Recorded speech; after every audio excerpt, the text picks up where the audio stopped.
বিএনপির সংরক্ষিত নারী আসনে মনোনয়ন ফর্ম সংগ্রহ ও জমাদানের শেষ দিন আজ। ফর্ম নিতে বিভিন্ন এলাকা থেকে দলীয় কার্যালয়ে ভিড় করেন মনোনয়ন প্রত্যাশীরা।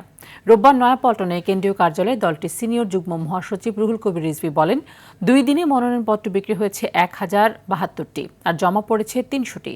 ফর্ম সংগ্রহ বা জমাদানের সময়সীমা নির্ধারিত থাকলে ঊর্ধ্বতন নেতৃত্ব চাইলে তা বাড়ানোর সিদ্ধান্ত নিতে পারেন।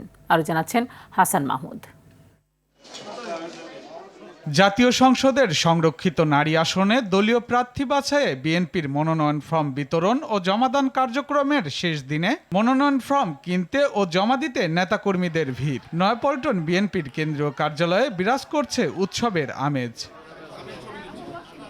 এবার প্রতিটি ফর্মের মূল্য নির্ধারণ করা হয়েছে 2000 টাকা, জামানত ফি ধরা হয়েছে 50,000 টাকা।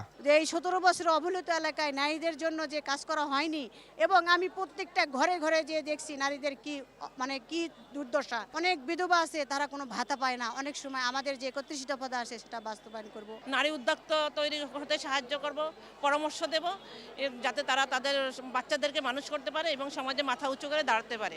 আমি নাম লিখিয়েছি, ফর্ম কিনেছি এবং আমি জমা দিয়েছি। বাদবাকিটা আমার চেয়ারম্যানের হাতে, এবং আমাদের দলীয় চেয়ারম্যান, আমাদের বিএনপির চেয়ারম্যান এবং দলের নেতারা, তারাই নির্ধারণ করবে যে আসলে আমরা কে যোগ্য কে অযোগ্য।